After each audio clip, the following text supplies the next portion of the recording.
Behind me is part of the remains of the Bastille. This is where one of the key events at the start of the French Revolution happened. I'm Paul Cosby. Today we look at the exploration of democracy by France and how it actually led to the Napoleonic French Empire.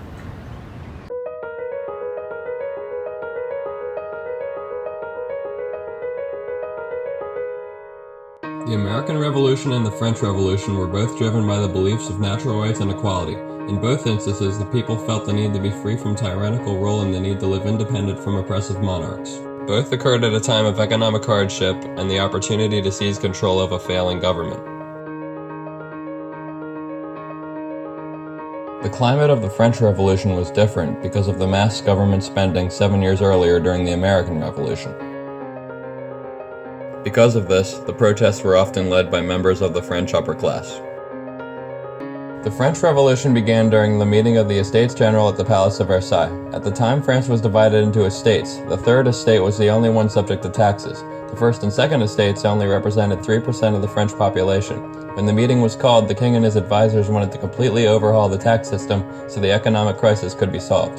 The new tax system imposed taxes on all French citizens and was heavily rejected by the nobility. Afraid of losing everything, Louis XVI canceled the meeting.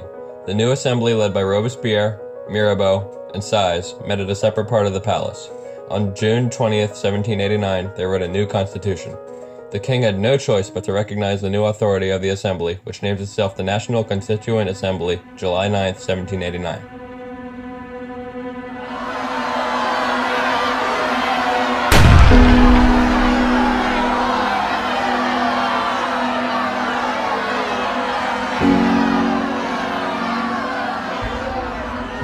The storming of the Bastille began on the morning of July 14, 1789. A mob of craftsmen and salesmen went to the Invalides and stole 28,000 rifles, but couldn't find any gunpowder. They knew there was gunpowder at the Bastille. The Bastille was a prison that symbolized the king's absolute power. The mob decided to attack. Without enough guards, the Governor de Launay surrendered. He and the rest of the guards were brutally murdered and carried throughout the city as a sign of victory. On that night, 800 men began to destroy the Bastille. The storming of the Bastille is considered to be part of the first phase of the revolution. Later events during this phase included the king's attempted escape. He was easily recognized and forced to return to Paris. Upon his return, protests were held and were often fired at by the National Guard. As all this happened, the king was forced to formally accept the new constitution. The Constituent Assembly dissolved and a new legislative assembly took place.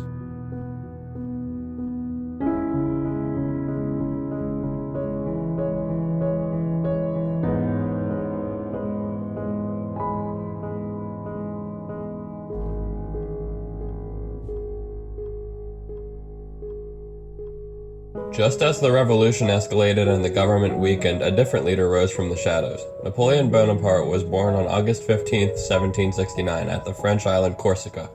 At age 9, he entered a French military school and at 16 received a commission from the French army as a second lieutenant of artillery. In 1791, he became a first lieutenant and then became a captain in 1792. He would go on to join the Jacobins, who were a radical political society who pushed for France to become a democratic republic. This brought him into conflict with the royalist governor of Corsica, Pasquale Paoli.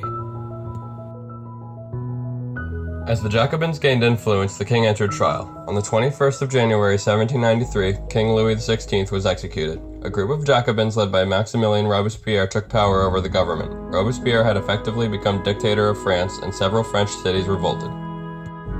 Meanwhile, Napoleon was sent back as a replacement artillery commander to overlook and take over Toulon's harbor.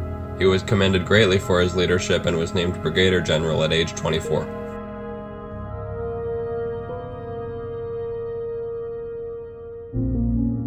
In Paris, Robespierre had started taking extreme stances on issues. He and his supporters had decreed a new religion called the Cult of the Supreme Being. He was attempting to create a new national religion based on deism. His religion was given formal status by the convention in 1794. He had done massive amounts of damage on the state of France. He was taking away rights from the people, including freedom to worship. Once the people began protesting, the convention called for his arrest and later his execution. Just 2 years later, Napoleon had control of the entire French army. By 1799, France was still at war with several European countries. The revolution had taken its toll and France was incredibly weak. France needed a strong leader. Napoleon had returned to Paris and was named first consul. He reorganized his armies and defeated most of Europe. He effectively united France, ended the revolution, and started rebuilding Paris.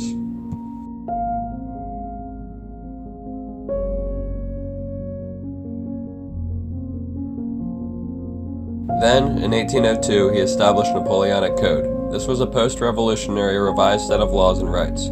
These laws were applied to all territories under Napoleon's control. In 1804, at the Notre Dame Cathedral in Paris, Pope Pius VII crowned Napoleon Bonaparte Emperor of France. Once he was emperor, Napoleon I invaded most of Europe and established the French Empire. Napoleon often began wars the people felt weren't necessary. Eventually, the people grew tired of constant war and handed Napoleon over to Great Britain in 1815. He was exiled to St. Helena and died 7 years later at age 51.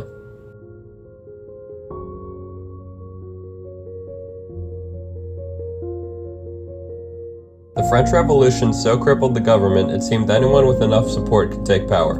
It shifted from the king, through Robespierre, and last to Napoleon. Because of this, almost all aspects of government were explored at this time.